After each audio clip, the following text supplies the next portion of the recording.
Hello and welcome to the Garden Report number 3. My name's Tom, back home in New Zealand, which is fantastic. A lot of chatter on Discord this week after last week's drop of the new firmware. I'm going to be basing most of this episode around content that I've been reading there. We're going to start with a Q&A where I answer the most common questions that I'm seeing. I'm going to pivot that into using Orchid with its multiple MIDI output channels into your DAW for stacking and doing some cool sound design. Then we'll pivot into chords. I'm going to tell you about the chord progression that I used in the demo of the new sounds last week and invite you to share your own. Then we're going to talk about playstyle. There's a little bit of confusion around what playstyle modes actually do, so we'll cover the basics there. And then of course we're going to finish with some community highlights. The first set of questions I want to address are around key mode. It's still a bit of an enigma. What does it do? Well, I'm going to show you. If you're in view mode chords, that's okay, but we're only seeing the chords on the screen. It's only showing the chords, not the notes. I'm going to invite you to go to Geek out mode, where you get to see every single piece of information. We have a keyboard, we have the chord, and we have all the notes in the chord. So the way key mode works is you can choose a key by turning the dial to the right or to the left. This is scrolling through all the major keys. You can see we're going through every possibility here, even two notes which are the same, like F sharp and G flat, or G sharp and A flat. So if we scroll all the way up here and get to the end, now we're working in minor keys. These are all the different minor keys. So we can choose major or minor, any key, any sharp, any flat. I'm just going to stick with C, which is C major. Now if I turn key mode on by pushing it, we get an LED. We can see the key is locked to C, and you'll see we have these little indents now on the keyboard. These are only the notes that are going to play. None of the other notes are going to play, and that's fine if I just push white keys. We're going to play all notes that are within the C major key. You'll see these notes are getting grayed out, like so. But if I play any of the black keys, which traditionally aren't included in the C major key, it's going to harmonically quantize those notes and bring them down or bring them up, so they are actually playing a white key. So no matter what we play in the black keys, we're not going to get any black keys whatsoever. You'll see I'm playing a C sharp or a D flat now, and you'll see it's chosen for us a C. This is an E flat, and we've got a D, G, and an A. Here's an F sharp, we've got an F, A, and a C. So by playing any notes in the keyboard, they're all going to stick within C major. Of course, we can override this by holding down some key buttons.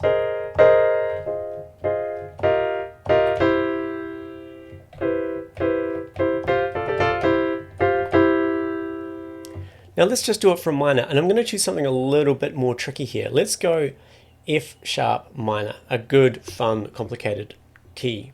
Now you'll see that the notes on the keyboard on the screen have their little tabs on the notes that are played within the F minor scale, which is F sharp minor scale, which is F sharp, G sharp, A, B, C sharp, D, and E. And you'll notice any key I play on here, it's going to play a triad, which is 1, 2, 3 notes, but only using those keys.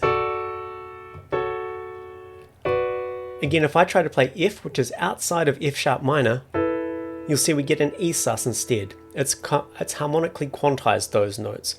So there will be some more instructions on this sooner. This requires its whole new video and animation, but for now, I hope this gives you a little bit of an idea of how key mode works.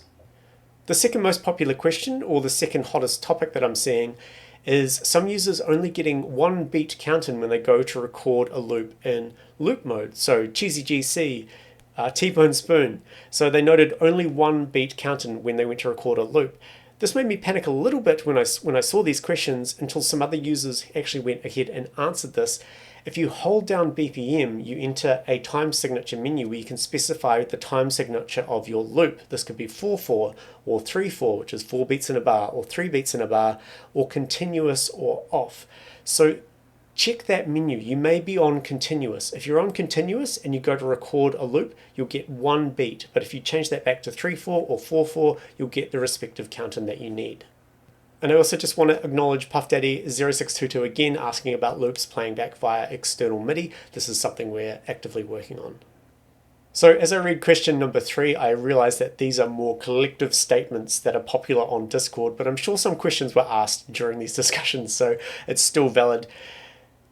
Sigbur and Keebler, Keeb13R, this is like my streaming days, pointed out that there's some issues with enharmonic spelling in key mode. So E flat showing as D sharp, or G sharp showing as A flat when it should be the other way around. There was also a mention of F flat, which is interesting to me.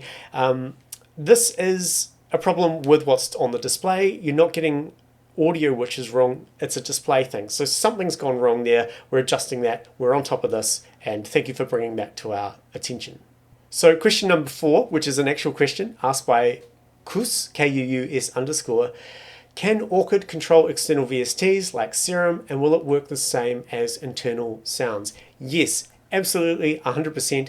It can control multiple different channels. In fact, you can send your performance, you can send your chord, and you can send your bass out different MIDI channels.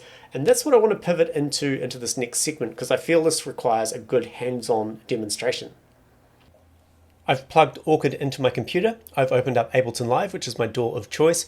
I'm going to go Options and Settings, and you'll see under the Link MIDI Tempo tab, Orchid has appeared as an input port. We want to make sure track is selected. This is note on and note off data. So I'm going to close that down, and on this MIDI track, I've got my favorite piano VST, and you'll see we've got MIDI from Orchid. We can choose Orchid here. This is where we want the notes to come from.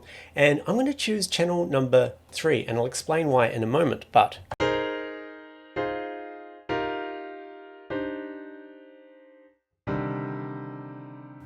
excellent. Now the reason I've chosen channel number 3 is if I go into my options menu here, you'll see there is a MIDI channels area, and this allows us to specify 3 different MIDI channels for 3 different types of data. We have performance, which is currently on channel 1, bass, which is on channel 2, and chord, which is on channel 3. So chord is all the chord information.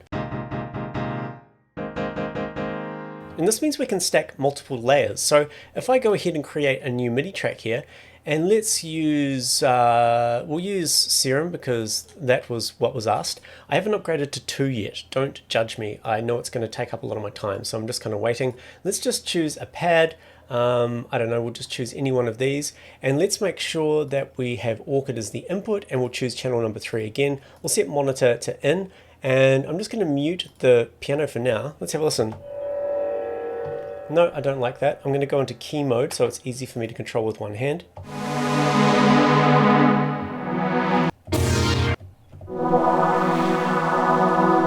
Let's roll with that. So I'm going to turn the piano back on now. Let's exit key mode and let's play.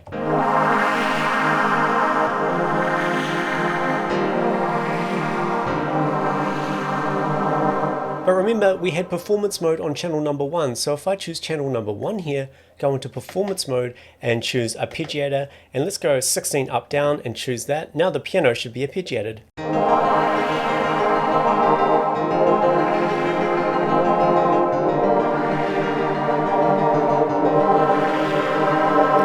Very good, we are clipping a bit. I'm going to turn this down. Let's replace the piano with one of my favorites, which is You Hey Diva, and let's see how that sounds.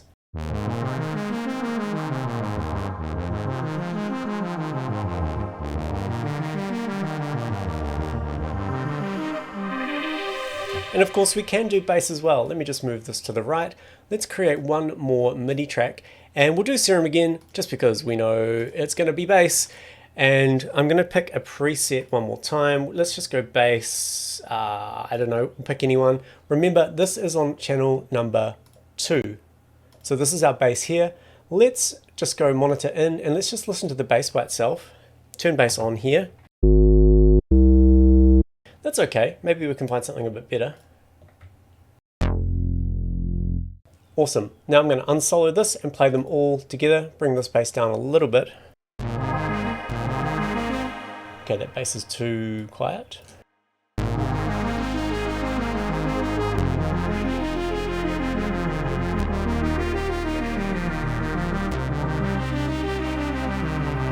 So there's an example of how you can use Orchid with your DAW using 3 separate MIDI tracks for performance, chord, and bass.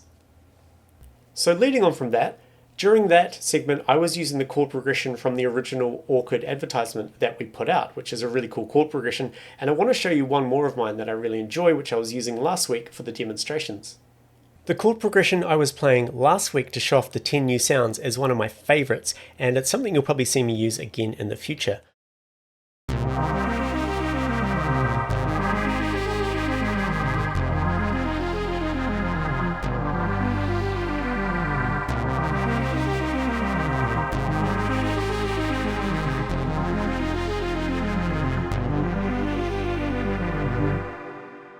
And finally, as a bonus, here's the chord progression that was used in the latest chord transmission video.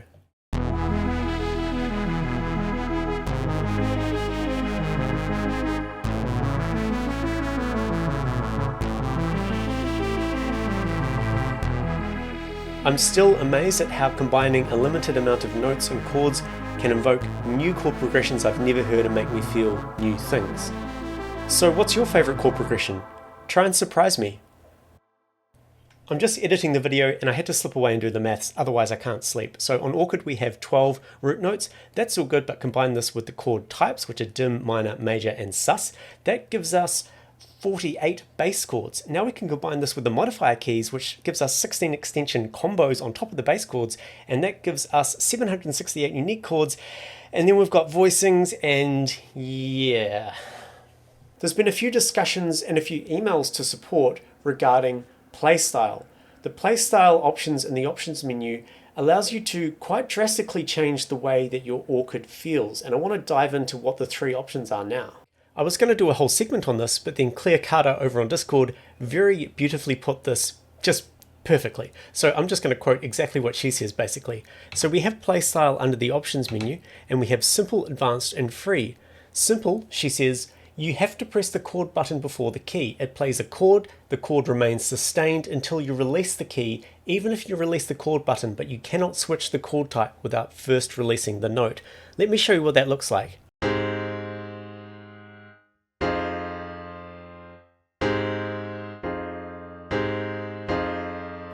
So this kind of lets you cue up a new chord. If I play this A major 7, I can let go and I can cue up the minor 7, but it keeps the major 7 sustained until I hit the new note. I'll go back to the major 7, I'm cueing it up here, and I'm cueing it up here. Now let's talk about advanced. Claire says, you can press the key and get a single note, but also press a chord button while holding the note to trigger a chord, and you can switch chord types without releasing the key. Releasing the chord button, however, the chord will remain sustained until you let go of the key. Let's see how that looks.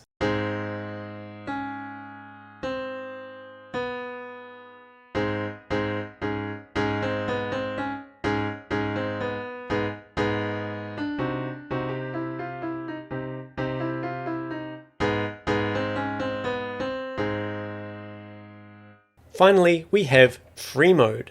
Claire says, it's the same as advanced, but now if you release the chord button, it'll go back to playing a single note as long as the key is held.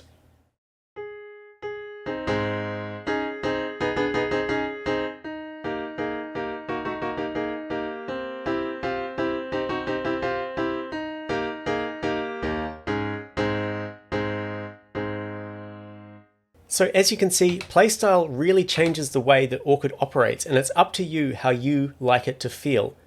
Thanks, Claire. As usual, I'm going to leave you with some community highlights as selected by Soph, who's been working very hard this week.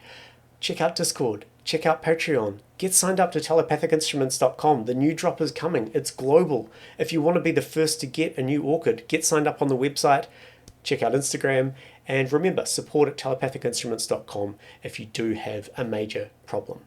Cool. Until next week, see ya.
There's always something there to